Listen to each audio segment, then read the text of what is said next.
반갑습니다. 이상원 교수입니다. 오늘은 사도행전 강의 38번째 시간 제1차 선교 여행 중 비시디아 안디옥에서 바울이 전개한 선교 활동에 대해서 같이 살펴보겠습니다.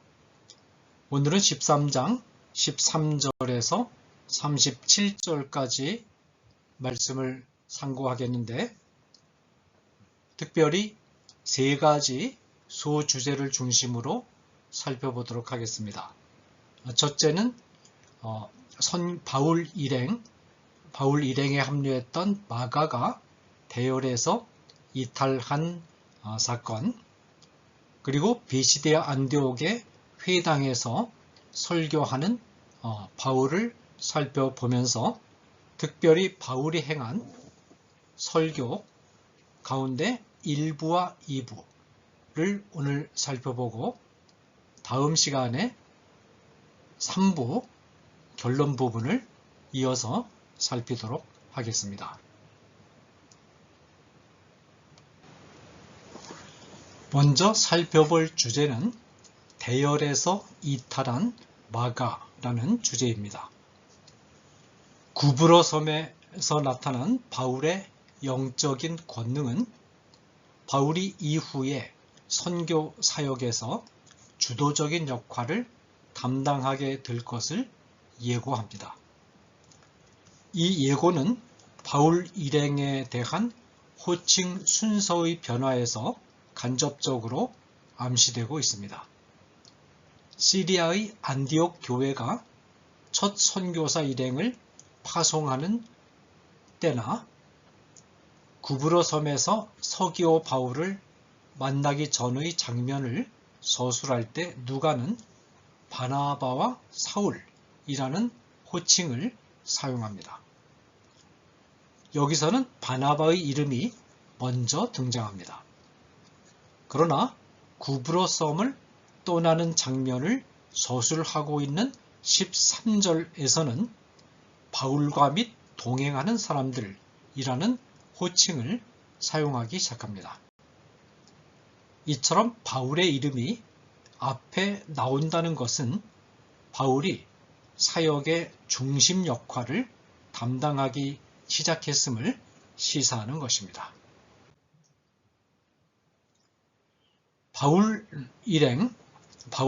바울과 바나바와 마가 이 세 사람은 구브로 섬의 서쪽 해안에 위치한 바보 항을 떠나서 배편으로 약 270km를 항해해서 밤빌리아 지방에 있는 소아시아의 해변 도시인 버가에 도착합니다. 지도를 보시면 그 지도에 점선으로 표시가 되어 있는 부분은 지나온 선교 여행 경로이고 실선으로 표시된 부분이 오늘 우리가 다루는 이 범위 안에서 바울이 이동한 경로입니다. 그 지도에 보시면 구브로 섬의 서쪽 해안인 바보 항에서 배를 타고 떠나서 버가 남쪽 비시디아 밤빌리아 지방의 남쪽에 위치한 버가 항에 도착한 것을 알 수 있죠. 이곳에서 바울 일행은 시련을 만납니다. 마가가 대열에서 이탈해서 예루살렘으로 돌아가 버린 것입니다. 13절 마가가 무엇 때문에 예루살렘으로 돌아갔는가에 대해서는 본문이 언급을 하지 않고 있으나 처음 겪는 선교 여정의 어려움을 이기지 못한 것이 아닌가 추정됩니다. 마가가 예루살렘으로 돌아간 일은 바울 일행에게 상당한 마음의 부담이 되었던 것은 분명한 것 같습니다. 이 부담이 마침내는 2차 선교 여행 시에 바울과 바나바가 갈라서는 불미스러운 일에 단초가 됩니다. 자, 그 다음에 이제 두 번째 소주제는 비시디아 안디옥의 회당에서 설교하는 바울입니다. 마가가 빠진 바울 일행은 육로로 비시디아 지방 북쪽 바로 가까이 있는 도시 안디옥에 도착합니다. 14절. 여러분이 지도를 보시면 남쪽 항구인 버가에서 출발해서 비시디아 밤빌리아 지방을 건너서 안디옥으로 비시디아 안디옥. 이 비시디아 안디옥은 바울이 선교 여정을 출발했던 안디옥 교회가 있는 시리아 안디옥과는 다른 곳이라는 점을 우리가 유념해야 되겠습니다. 그래서 버가에서 안디옥으로 올라갔는데 여기 버가에서 안디옥으로 올라가기 그 사이에 굉장히 험준한 그런 산맥이 하나 있습니다. 거의 1700m가 넘는 그런 긴 산맥이 비시디아 밤빌리아 버가와 안디옥 그 사이에 길게 동서로 쭉 뻗어 있는데 그 산맥을 토러스 산맥이라고 합니다. 이 토러스 산맥이 상당히 험준했고 그리고 이 토러스 산맥을 넘는 일이 굉장히 어려운 일이었고 그리고 토러스 산맥의 산적이라든지 그런 위험 요소들이 굉장히 많았습니다. 아마도 마가가 버가까지는 바울과 바나바를 따라서 버가까지는 왔는데 이 토러스 산맥을 넘으려고 생각하니까 이게 너무 힘에 겹고 두려웠던 것 같습니다. 그래서 이 버가에까지 따라왔던 마가가 결국은 버가에서 토러스 산맥을 넘어서 비시디아 안디옥으로 가기 전에 일행해서 이탈한 것으로 추정을 할 수가 있습니다. 비시디아 안디옥은 시리아 안디옥과는 전혀 다른 도시입니다. 시리아 안디옥이 문화와 교육의 중심 도시이라면 비시디아 안디옥은 험준한 산지에 자리 잡은 로마 군대의 군사 요충지이자 상업 도시입니다. 비시디아 안디옥에 도착한 바울 일행은 안식일을 맞아서 이곳에 있는 회당을 찾아갑니다. 14절, 15절은 그 당시 회당의 예배 관습의 일면을 보여줍니다. 율법과 선지자의 글을 읽은 후에 회당장들이 사람을 보내어 물어 이르되 형제들아 만일 백성을 권할 말이 있거든 말하라 하니 회당 예배는 먼저 인도자인 회당장이 개회 기도를 한 후에 모세 오경 가운데 한 부분과 선지서 가운데 한 부분을 읽고 그리고 나서 회중 가운데 말씀을 전할 만한 사람이나 손님이 있으면 설교할 기회를 주는 것이 통례였습니다. 회당에는 회당장이 한 사람 있는 경우도 있고 여러 사람이 있는 경우도 있는데 바울 일행이 들어간 회당에는 여러 명의 회당장이 있었습니다. 설교 요청을 받은 바울은 곧 일어나서 손짓을 하여 주의를 끈 뒤에 설교를 시작합니다. 바울의 설교는 회중에 대한 호칭으로부터 시작합니다. 이스라엘 사람들과 및 하나님을 경외하는 사람들아 들으라. 이스라엘 사람들은 주로 헬라파 출신 유대인들을 가리키며 하나님을 경외하는 사람들은 주로 유대교의 예비신자의 신분을 유지하면서 할례는 받지 않는 이방인들을 가리킵니다. 당시 유대교는 헬라파 출신 유대인들과 할례 받지 않은 이방인 예비신자들로 구성되어 있었습니다. 그 다음에 이제 살펴볼 소주제는 바울의 설교입니다. 바울이 행한 설교는 세 부분으로 나눌 수 있습니다. 첫 번째 부분은 하나님이 아브라함을 부르신 때부터 다윗 때까지의 구약 역사를 간략히 요약한 17절에서 23절입니다. 바울은 여기서 구약의 역사가 곧 예수 그리스도에게 이르러서 완성되고 있음을 말합니다. 두 번째 부분은 예수 그리스도의 죽음과 부활 사건을 소개한 부분으로서 복음의 중심을 말하는 24절에서 35절까지입니다. 세 번째 부분은 복음의 의미 또는 적용을 말한 36절에서 41절까지입니다. 오늘은 이 가운데 설교의 첫 번째 부분과 두 번째 부분까지를 살펴보겠습니다. 먼저 설교의 첫 번째 부분은 구약 역사는 예수 그리스도에 이르러서 완성이 된다 라는 취지로 설교하고 있습니다. 바울은 17절 23절의 설교 일부에 해당되는 그 설교에서 이스라엘 백성이 하나님의 선택을 받은 백성임을 말합니다. 이 이스라엘 백성의 하나님이 우리 조상들을 택하시고 이스라엘 백성이 하나님의 백성이 된 근거는 이스라엘 백성이 행한 어떤 의로운 업적이나 탁월한 인격이나 행동이나 생활이 아니라 전적으로 하나님의 선택에 있습니다. 이 점은 우리에게도 적용됩니다. 우리가 하나님의 백성이 된 것은 우리 자신의 어떤 의로운 업적 때문이 아니고 하나님의 자유로운 선택에 근거한 것입니다.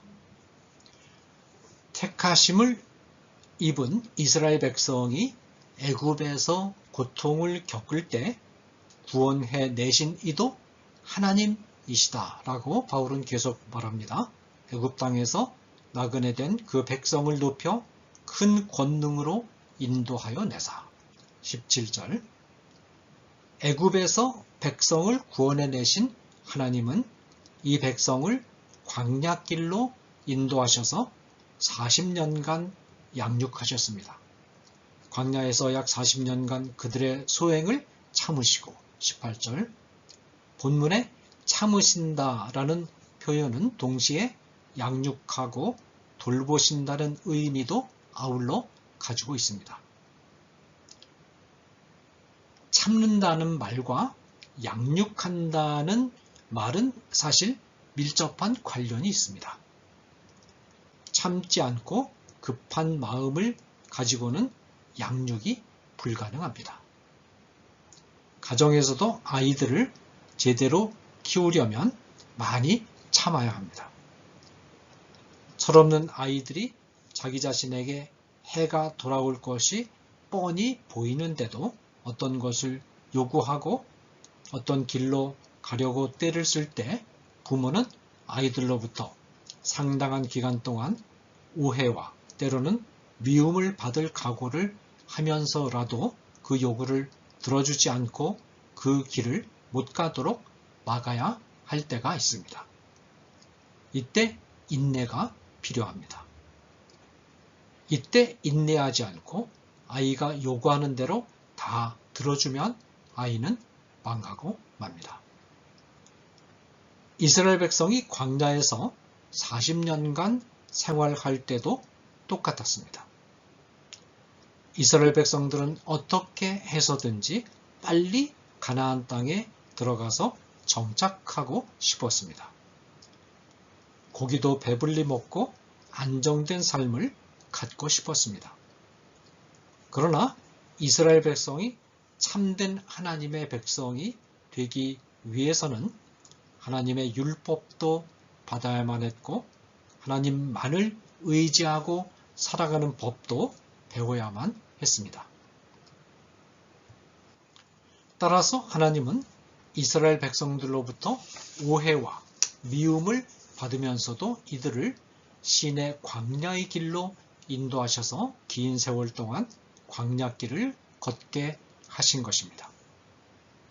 하나님이 반복해서 이스라엘 백성들의 거듭된 반항을 참아내신 세월은 곧 이스라엘 백성들을 양육하는 세월이었습니다. 3년에 걸친 예수님의 제자 훈련도 제자들의 어리석음과 무지와 오해를 참아내는 기간이었습니다. 이처럼 때로는 하나님의 사랑 또는 부모의 사랑은 참는 것으로 나타날 때가 있습니다. 따라서 사랑을 말하는 고린도전서 13장에서는 거듭거듭 사랑을 참는 것으로 정의하고 있습니다. 사랑은 오래 참고 모든 것을 참으며 모든 것을 견디느니라. 40년 양육이 끝났을 때 하나님은 가나안 땅에 자리 잡고 있었던 7 부족을 내보내신 후 이 땅을 이스라엘 백성들에게 거주지로 주셨습니다. 가나안 땅 7 족속을 멸하사 그 땅을 기업으로 주시기까지 약 450년간이라. 19절 450년이라는 것은 애굽 땅에서 종살이하던 400년과 광야에서의 40년, 가나안에 들어가는 과정 10년을 합한 기간입니다. 바울은 애굽에서의 생활부터 시작해서 가나안 땅을 기업으로 주신 때까지의 기간이 그 정도 되었음을 잠깐 환기시킵니다. 가나안 땅을 기업으로 주신 후 사무엘 때까지 사사들을 세워서 이스라엘 백성들을 지도하셨고 이방 백성들이 왕을 중심으로 강력한 왕국을 이룩하는 것을 부러워해서 왕을 구했을 때 이스라엘 백성들에게 사울을 왕으로 세워주셨습니다. 그 후에 선지자 사무엘 때까지 사사를 주셨더니 그 후에 그들이 왕을 구하거늘 하나님이 벤야민 지파 사람 기스의 아들 사울을 40년간 주셨다가 20절에서 21절 처음에 하나님의 뜻에 순종했던 사울이 하나님을 배역하자 마침내 하나님은 사울을 피하시고 다윗을 왕으로 세우셨습니다. 피하시고 다윗을 왕으로 세우시고 증언하여 이르시되 내가 이새의 아들 다윗을 만나니 내 마음에 맞는 사람이라 내 뜻을 다 이루리라 하시더니 22절 바울은 다윗을 언급하면서 하나님이 다윗을 통하여 하나님 자신의 뜻을 이루기 원하셨음을 말합니다. 그렇다면 하나님이 다윗을 통하여 이루기 원하신 뜻이 무엇입니까? 하나님은 구약성경 여러 곳에서 다윗을 계승해서 왕 위에 앉을 자에 관해서 말씀하십니다. 그는 내 이름을 위하여 집을 건축할 것이요 나는 그의 나라 왕위를 영원히 견고하게 하리라. 나는 그에게 아버지가 되고 그는 내게 아들이 되리니 내 집과 내 나라가 내 앞에서 영원히 보존되고 내 왕위가 영원히 견고하리라 하셨다 하라. 사무엘하 7장 13절 14절 16절 말씀. 여호와께서 그의 왕에게 큰 구원을 주시며 기름 부음 받은 자에게 인자를 베푸시며 영원하도록 다윗과 그 후손에게로다 하였더라. 사무엘하 22장 51절 말씀. 또 그의 후손을 영구하게 하여 그의 왕위를 하늘의 날과 같게 하리로다. 시편 89편 29절. 그의 후손이 장구하고 그의 왕위는 해같이 내 앞에 항상 있으며 또 궁창의 확실한 증인인 달같이 영원히 견고하게 되리라 하셨도다. 시편 89편 36절 37절 말씀. 이 본문들에 나타난 하나님의 뜻을 요약하면 하나님이 다윗의 후손을 통해서 다윗의 왕위를 영원히 확립하신다는 것입니다. 바로 여기에 문제의 핵심이 있습니다. 어떻게 다윗의 후손을 통해서 다윗의 왕위를 영원히 확립할 수 있는가? 만일 다윗의 왕위를 이을 후손을 솔로몬으로 본다면 이 뜻은 결코 이루어질 수 없는 헛된 예언이 되고 맙니다. 왜냐하면 솔로몬의 왕위는 결코 영구히 확립되지 않았기 때문입니다. 솔로몬의 왕위는 솔로몬이 죽고 나서 곧 분열되어서 북국 이스라엘과 남국 유다로 나누어졌으며 다윗의 육신의 혈통으로 이어지는 왕위는 바벨로니아의 침공으로 인해서 끊어져 버리고 다시는 이어지지 못했기 때문입니다. 따라서 여기서 말하는 하나님의 뜻은 다윗의 육신의 혈통을 영구히 확립하려는 데 있는 것이 아님이 분명해집니다. 그러면 무엇입니까? 본문에서 말하는 다윗의 후손은 예수님을 뜻하며 영원한 위는 예수님과 함께 이 세상에 임하는 하나님 나라의 통치를 뜻하는 것으로 해석할 때 본문의 의미가 선명해집니다. 따라서 바울은 이렇게 말합니다. 하나님이 약속하신 대로 이 사람의 후손에서 이스라엘을 위하여 구주를 세우셨으니 곧 예수라. 23절. 결국 족장들을 선택한 사건에서 시작해서 다윗에 이르는 구약 이스라엘 왕국의 역사는 예수 그리스도 그리고 예수 그리스도와 더불어 역사 안에 임하는 하나님의 나라에 이르러서 완결되고 그 의미가 선명하게 드러납니다. 자, 다음은 바울의 설교 2부에 해당되는 내용인데 예수 그리스도의 죽음과 부활은 구약에 예고된 복음의 중심이다 라는 부분을 살펴보도록 하겠습니다.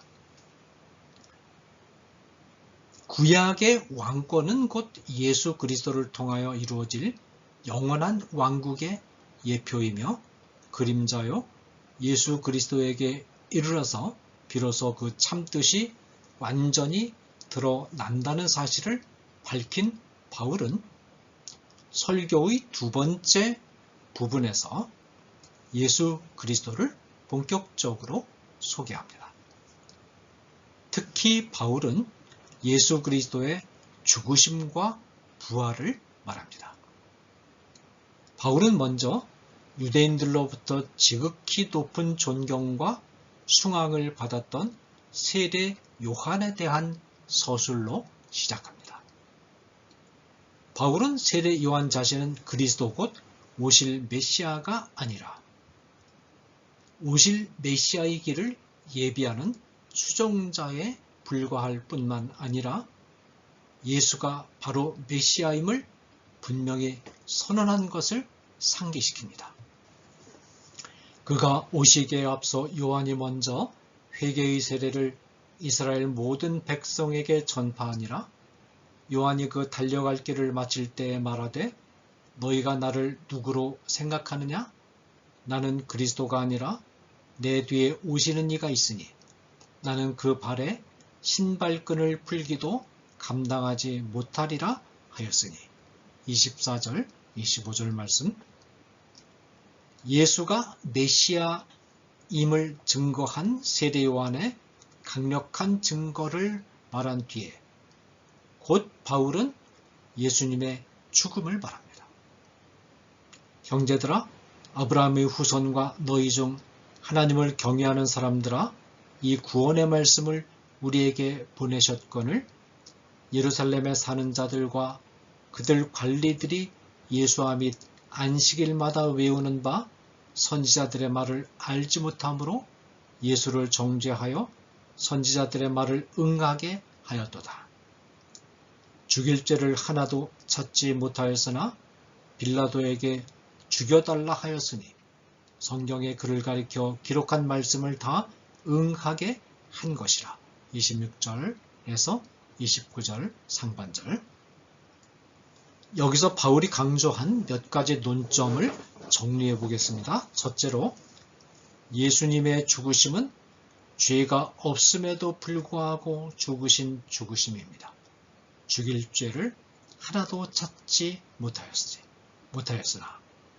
둘째로 예수를 죽인 장본인, 그래서 죄 없는 자를 죽인 책임을 떠맡아야 할 장본인들은 바로 유대 백성들입니다.